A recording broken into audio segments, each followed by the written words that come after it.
Alright, what's going on, guys? Trev back again, here to bring you another video. This one's going to be doing my monthly review for this month's issue of the Walking Dead comic book series. This one is for issue 157, part 1 for the Whisper War.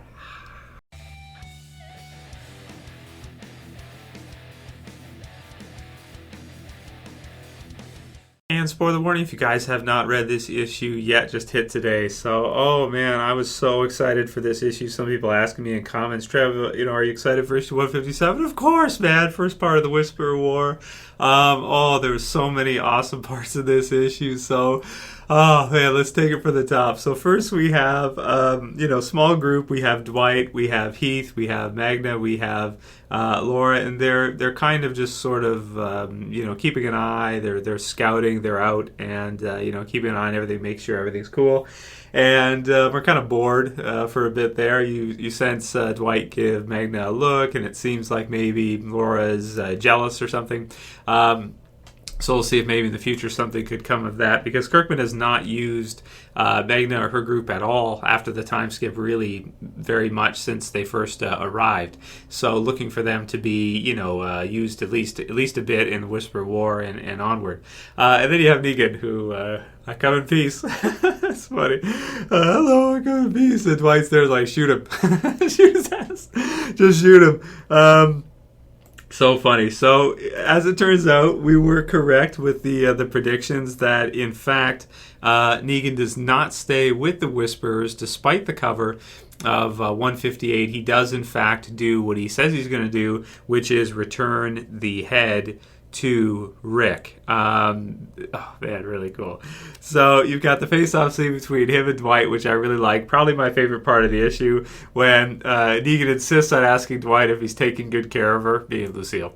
And Dwight's like, has no questions, anyone following you. And then Negan, I'll get her back. And it's like, yeah, he's going to get Lucille back sooner or later. That's for sure. That'll be a cool cover to see Negan with Lucille again. So, really good stuff. And then we have Beta as he finds Alpha's head with the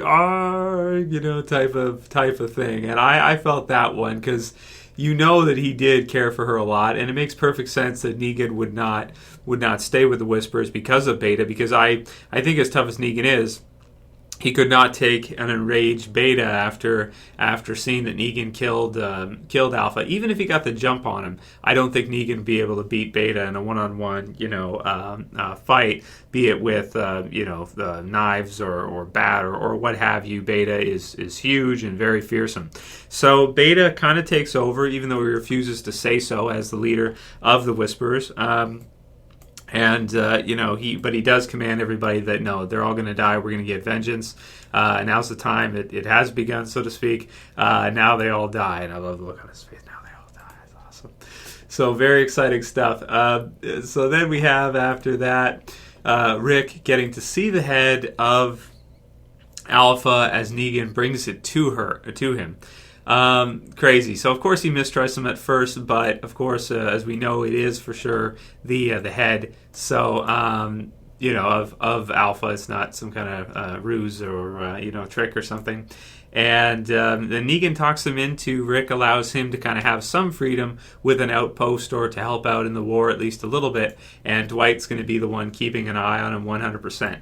Then we get a little bit of tactics discussion starting up. So we have tactics with how this is going to go. We have Rick saying that we're going to pretty much set up locations. We're going to wait them out once they come at us. We'll, kill off as many as we can, fall back when we have to, It's going to be a land war. So, kind of like your old school, maybe World War I type of, or prior wars, where you'll dig in, you'll have your lines, and then, if you need to fall back or push or break the line gets broken, you kind of fall back and everything. You have the supply chains come through, and definitely will be interesting for sure. So we have that discussion. Dwight is basically in charge of the war from the field leader position. Rick is taking a kind of backseat position, so to speak, at Alexandria.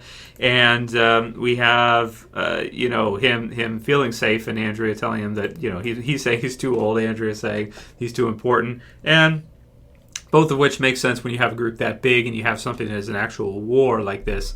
That I get the sense that it's bigger, of course, than All Out War because of the amount of numbers that the Whisperers do have. And they're the ones right now. I mean, Rick's group as well, too, hasn't forgotten all the people they've killed. But just recently now, their leader has been killed. So I think even though Negan intended to damage them and hurt them, it may actually work out to be worse with Alpha not there and Beta leading the charge, because she's become, I think, his fear originally with issue 100, as he says to Rick, that he doesn't want to turn him into a martyr. I think he's done that with Alpha. I think he has. I think he's turned her into a martyr. So now everybody in the Whispers has, the motivation and the pain and the anger to take the war forward instantaneously. And so that's what we're seeing them do. We have Aaron, who is surviving, which is fun. It's cool to see because I didn't think he was going to make it because of his wounds and everything. It sounded like he'd be dead, losing consciousness, everything. But again, it's a comic book. It's going to be a TV series, so it's comic book logic. So he survives. You have maybe the start of a relationship between him and Jesus, which is cool. And then we have Maggie, who is, you have Michonne. She's another field leader, and she's taking all of the troops, so to speak, from the hilltop. You've got a cute little scene with Dante and Maggie. And then you have them heading off as well. Carl sort of wanting to leave, sort of in between, her wanting him to stay, just in case things don't work out and something happens. And him kind of hanging back for now, as we know, because we know, of course, and Lydia does not know about Alpha being killed yet, so that's something that hasn't been expressed yet. So we'll see that. Dwight with the battle plans and locations, Negan watching, and Dwight saying he's not going to let him out of his sight, which is fun. We have a new character named William, who I don't think we've ever seen before. I'm pretty sure we haven't. At the Kingdom, who is taking over as the leader because the Kingdom has no leader. They have Ezekiel, of course, was killed, and they're even a little hesitant from the other persons who's speaking to his perspective that maybe they shouldn't go in because of what happened with Ezekiel. But I mean, if you think about it, the Whisperers were the ones who killed Ezekiel. It wasn't like Rick and the group killed Ezekiel, so it makes sense. You have Eugene, who tells the person on the radio where they're from, and Stephanie, says that they're in Ohio. So we'll see what happens with that. That's, of course, a new storyline that kind of is set up to maybe take place after the Whisperer War, which also has me excited to see what Kirkman's going to do with that. And then we have a discussion between Andrea and Rick. This is a really loaded issue. You have a lot of 16 panel pages, and a lot of pages that have a lot of different mini panels. So, Adler working his butt off, it looks like, which is awesome to see. And we have just a discussion between them about Rick's importance and him kind of staying in the background for this one. Also, Andrea and kind of the discussion about Negan and what to do with Negan. And so I'll give my thoughts on that in a bit, and on whether or not Rick should just lock him up again or not. I personally think, okay, I guess we'll go through it now. I think Negan is too dangerous for Rick to even be let out of the cell. Even though he went and he did all that stuff, I would lock him back up again. That's what I would do until the war's over. Once the war's over, then if you want to allow him to... Once the war's done, if you want to give him some tasks to do, you want to give him some stuff to do, I would have him earn his trust after the war is finished. I probably wouldn't, unless you want to put him like at the very front lines.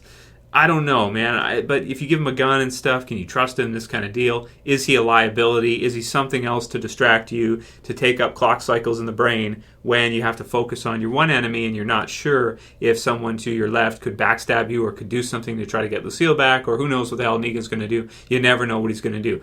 I personally, if I was him, I would lock him back up again, because I don't think having that one extra man that you can't trust is a good distraction for Dwight, personally. That's what I would do. So anyway.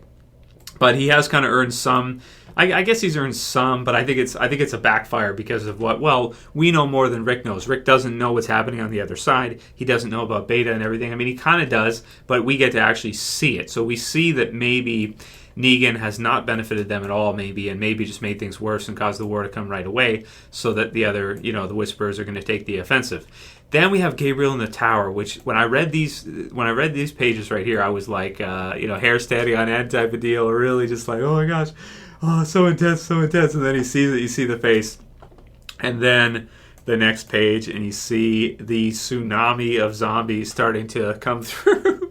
Just starting, though. You don't see too many because it's a narrow street, but it's filled, and you look all the way back, and as far as you can see, it's zombie/whisperers. So pretty sweet. So I'm thinking that Gabriel's going to need a bigger gun. So what is he going to do now? Is he going to send off a signal? Is he going to start firing? If he stays there, he's dead. And this is a tricky thing too, of course, right? Because we don't know how each person is going to react by themselves with regards to fear, with regards to the enemy coming in, right? You have all these whispers coming in, and it's like a tidal wave tsunami. You're just one person, maybe with a rifle, and sure, you can sit there, at a water tower, and you can pick guys off all day if you want to, and you've got the high ground, which is good. But, they're coming through, and you're not going to be able to leave. And if you don't run, if you don't fight or flight, if you don't run right away, you may have to sacrifice your own life. And we don't know if there's many, people on the survivors that are willing to do that. We know the Whisperers at this point are ready to put it all in and sacrifice whatever they need to, put their lives on the line. We don't know if Gabriel's going to do that. We don't know if he's going to run, if he's going to jam up. We don't know if he's going to try to stay on the water tower. If you think about it, he might be okay to stay, but I want to say that fear is going to overtake him, and he's going to have to maybe shoot off a few rounds and then run, because they're going to need like a tank or something. It's going to be pretty crazy. So they're going to have to pick them off little by little, and then retreat, and then retreat, and then retreat. Like maybe Gabriel in his current location, signals, fires off as many shots as he can get, and then he gets down and runs or something. So that'll be fun to see. And then we get another 16-page panel getting to see kind of everybody, their position, and that. And the letter hacks in this one are really good to read through.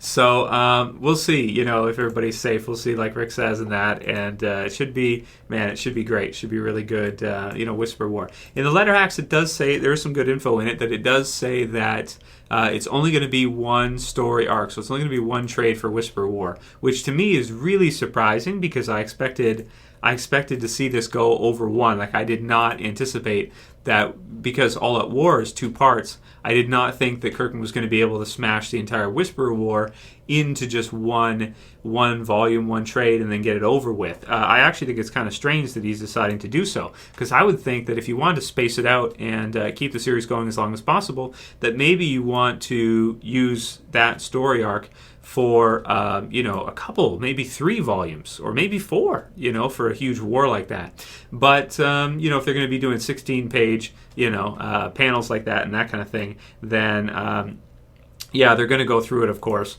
And, it should be really exciting all the way through for sure. This one for me was a really, really exciting read because there's just so much happening.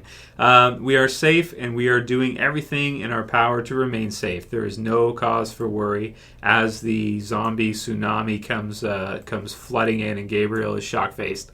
So just to see what they have and how they're going to deal with this major impact, this major blow. I'd almost say that, grenades might be a really good, something really good that they could use against them would be grenades and some kind of explosives. I think with assault rifles, with sidearms, with any kind of weapons like this, to deal with that many zombies coming through, you may need some kind of explosives. I think that's probably fair. So, in terms of score for the issue, I love the issue, guys. I always do, but this one, I'm really into it for the Whisper War for sure. When the Walking Dead TV series is not on, it's so much fun to read the comics, even when it is on, because you have some big things happening, and the death of Alpha was shocking. I'm still kind of like, what, Alpha's dead? Still, really she dead? Because she's such a huge character in the series, and man, this is just it's so cool, so much fun. So read this one over a bunch of times, and I can't wait to, as always, I can't wait. I can't wait to read the rest. It was just so good. 157, can't wait for 158 and the rest of the Whisper War, man, to see who survives, who doesn't, how it goes down, and how Rick and the group deal with this kind of massive just tsunami of zombies. It's kind of like with the Whispers, you have a really interesting type of story. As a villain, you have a combination of a no way out type of story, also with the villains mixed in.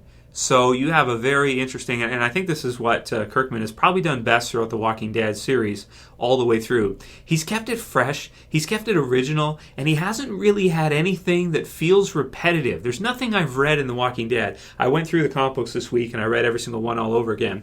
Friday I have it scheduled for you guys for the best parts of the Walking Dead comic book series. So that's done. The video's like 40 minutes.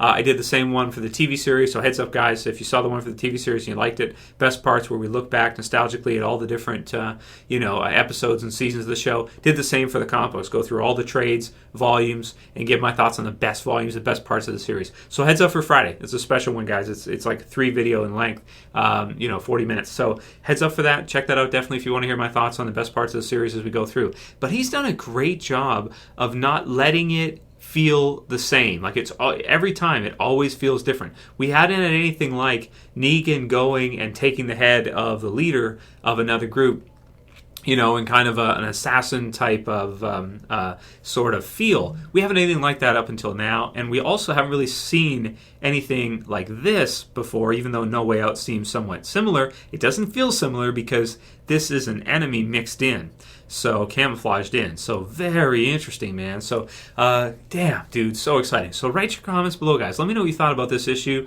This issue kicked my ass. I love this issue. It was amazing and just super intense, and oh man, just love it. So awesome. So write your comments below. Let me know what you guys thought about the issue, and also what you think Rick and the group are going to do. What do you think Gabriel's going to do? Do you think Gabriel's going to stay? Based on his face, he doesn't look to me like he's going to wait it out. However, he probably could. It's probably not like they can knock the water tower over, And at the same time, if they come climbing up, all he's got to do is sit there all day and just boom, boom, boom. He's got the high ground. Knock him down, knock him down, knock him down. But I think he's going to run because that's who Gabriel is. So, let me know what you guys think. Goddamn, awesome stuff. And also we saw in the letter hacks another good piece of info. Negan never did love Alpha. He never was in love at first sight, as Kirkman has confirmed. He just was doing it to get close to her and exact his plan, which because Alpha looks so much like his wife, I almost thought maybe there'd be something there with that. But that's Negan, right? Negan is that's who Negan is, right? You know what I mean? Like, that's, even with his wife, he was cheating on his wife too, and even when she had cancer, he finally stopped doing it when she's dying.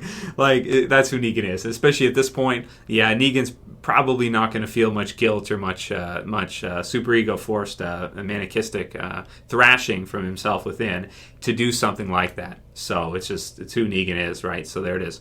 So 10 out of 10. Perfect issue for me. Loved it. Can't wait for the next one. I wish Kirkman and everybody could just be like, okay, every month, here's 6 new. Here's a volume. Here's a volume. Here's a volume. But then in like a year, The Walking Dead would be over, so it wouldn't be great. Write your comments below. I can't wait to see what you guys have to say. Love the issue. Amazing. If you guys like this review, please don't forget, guys, thumb that shit up. Share, favorite. And if you're new and you want to subscribe, bottom left to subscribe for more, issue reviews and trade reviews and look back videos where we go through everything like on Friday. That's it for this one. See you guys again soon. Tomorrow, as always, is Trev, and I'm saying peace. Later, guys. See ya.